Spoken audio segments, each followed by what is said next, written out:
Então, ao analisar essas imagens, a gente percebe que elas são coloridas, né? Que os jogadores se vestem de maneira elegante, que a foto é da lateral do campo, que permite ver casas, carros na frente do Grêmio. O Chartier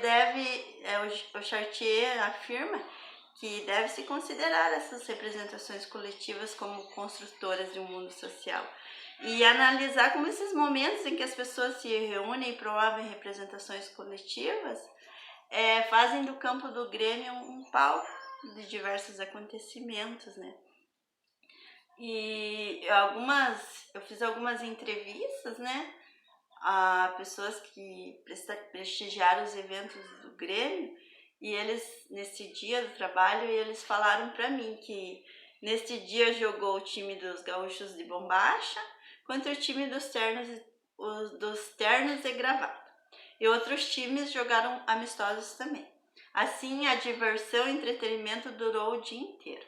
O Pollack fala que a memória é uma operação coletiva dos acontecimentos e interpretações do passado que se quer salvaguardar.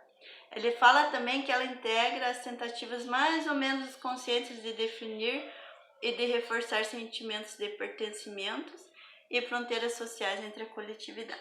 Então, desse modo, as entrevistas elas relembram os fatos como a alegria dos vencedores, a revolta dos perdedores, as brigas entre as torcidas e até a fuga de juízes do jogo, em razão das torcidas serem compostas por muitas mulheres que os perseguiam e às vezes agrediam com palavras, bandeiradas, empurrões, arranhões, entre outros.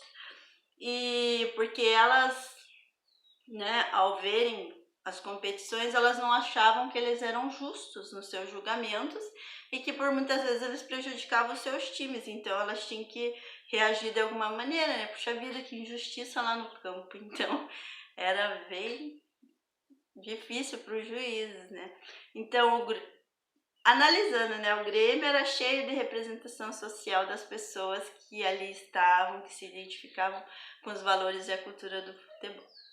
Ele também construiu uma identidade para o povo tenentiano, visto cada time representar uma localidade e essa localidade ter confeccionado um uniforme. E também porque ali naquele espaço se reunia a cidade toda, quase, em disputas esportivas.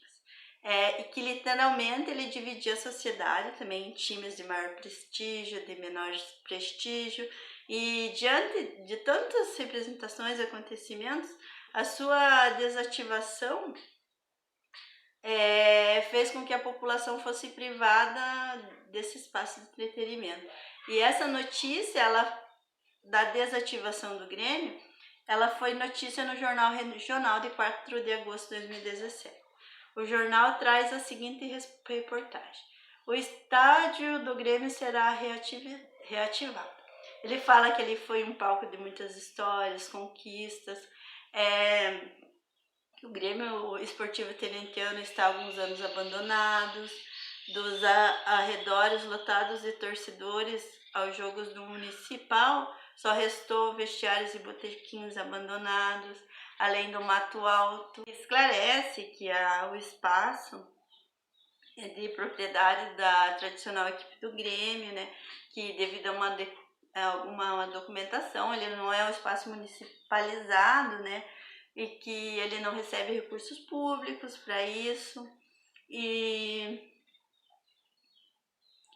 por isso, né, ele passa por um momento que ele estava se deteriorando o campo e precisou que fizesse uma reforma ampla, né. Assim, ele coloca que a direção estava aberta ao diálogo para que as empresas, né, investissem no estádio para sua reativação. É muito triste, né, ao analisar a notícia, perceber o abandono, né, do espaço, visto que o mesmo não é municipalizado, que ele fica a cuidado de populares, né, e que em razão de uma necessidade mesmo de drenar o campo, ele foi desativado. Ele assim, no momento está sendo plantada uma grama no local com apoio da sociedade. Assim, a direção ela não tem certeza de quanto tempo o espaço volta a promover eventos. E assim, né, ao conversar com os moradores ali, eles falam que eles sentem uma dor no peito muito grande, uma saudade, que cada vez que se passa na frente daquele espaço, as lembranças dos momentos felizes vêm à tona, né?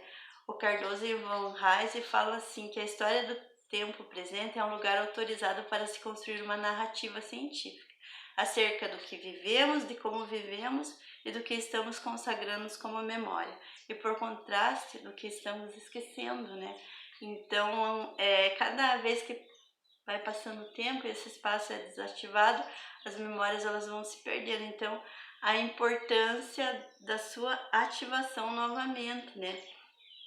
E a gente tem, né, a gente tem consciência que a sociedade ela está trabalhando para reativar esse espaço com a ajuda dos munícipes e que o sonho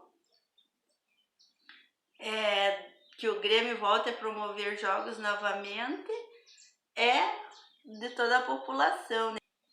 E que a esperança, né, que esse patrimônio cultural volte a proporcionar entretenimento, diversões e mais representações sociais para a cidade de Campo do Tenente, ela é muito grande, né?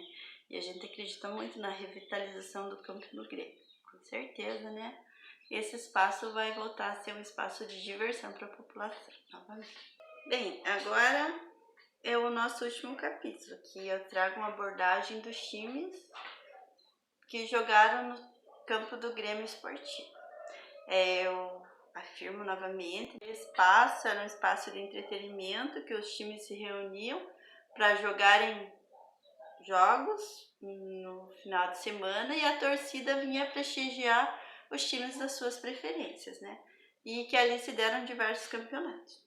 O Rosborn fala que a memória individual só existe por mantermos contato com as ideias de um grupo ou de lugares importantes para aquele grupo, né?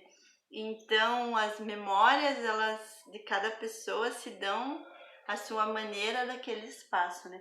Então, contar a trajetória dos times que jogaram em Campo do Tenente, o qual representava a sociedade daquela época, e que ficaram retratadas, né, num acervo fotográfico belíssimo, né, o qual eu vou apresentar para você, que ele está disponível no grupo Campo do Tenente do passado, e que segundo o grupo, a primeira imagem dos anos 60, ela traz o time do Grêmio Esportivo Tenentiano. É uma imagem do grupo Campo do Tenente passado.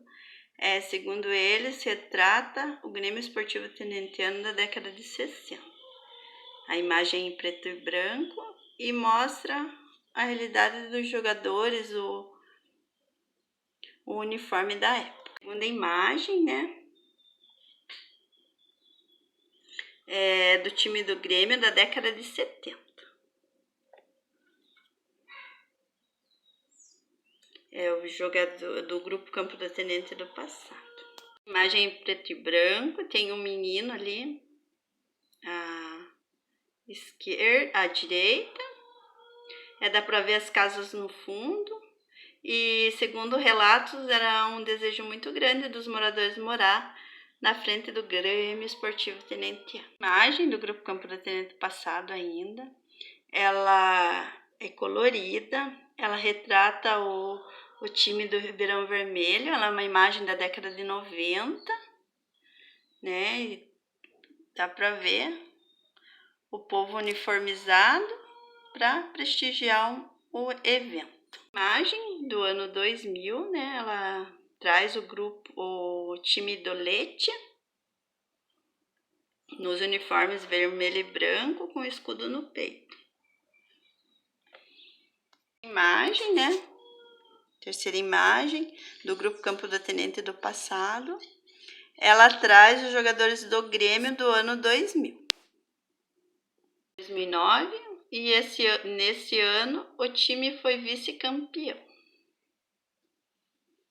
Assim, né, a gente fez uma análise das imagens do jogador lá da década de 60 até 2009, né? E assim, ao ver, né, nas imagens de tantas épocas, como que os times se organizaram e assim percebeu-se também, né, que sempre tinha torcedores, né, o Grêmio sempre estava cheio pelas imagens de pessoas prestigiando. Então, ao analisar esse acervo exposto, a gente percebe como que elas representaram cada sociedade em sua época, visto que elas vinham celebrar os jogos no Grêmio. O Cardoso e Van Reis falam assim que as imagens elas surgem não a partir de esquemas universais de funcionamento do pensamento e nem de uma contemplação passiva da natureza, mas sim como formas de determinações socio-históricas do homem. Assim, as imagens retratam as diversas representações que fazem parte de cada sociedade, a exemplo de analisar o patrimônio material representado pelo Grêmio Esportivo Terentiano, que garantiu acesso à população por muitas décadas, e compreendeu-se como que foi a importância da sociedade na preservação desse patrimônio, visto que ao ser desativado, esse espaço deixou de produzir as suas representações, e que essas ficaram guardadas na memória dos sujeitos em acervos digitais, em reportagens de jornais que circularam na cidade da época. E esses serviram de fontes de estudo para minha pesquisa. O Cardoso e Van Reis afirmam que o documento é sempre portador de um discurso, que assim considerado não pode ser visto como algo transparente, né? Que então essas reportagens, imagens e entrevistas, elas são uma fonte histórica valiosíssima para o historiador. E que na atualidade a população trabalha assim. Percebeu-se que na atualidade a população trabalha em prol da reativação do Grêmio. E que o sonho deles é reativar esse espaço que certamente voltará a produzir para o município muitas lembranças. Então, analisar o estudo acima visa somar a preservação dessa representação do Grêmio. Porém, tem muita coisa que tem que ser analisada ainda e que serão conteúdo de estudo para novos trabalhos. Assim, o objetivo é preservar um pouquinho da história e da memória do Grêmio Esportivo Tenentiano e da história local de Campo do Tenente. E assim, se vocês quiserem conferir o meu trabalho na íntegra, né, esse artigo que eu escrevi, ele está disponível no meu blog, o qual o link estará abaixo na descrição do vídeo. Eu quero agradecer muito a audiência de vocês, né? Muito obrigado. Vocês deem o seu like, se inscrevam no meu canal, para que eu possa estar abordando novas histórias e memórias do Grêmio e a gente continue estudando história juntos, né? Muito obrigado. Beijos. Tchau, pessoal. Terminei.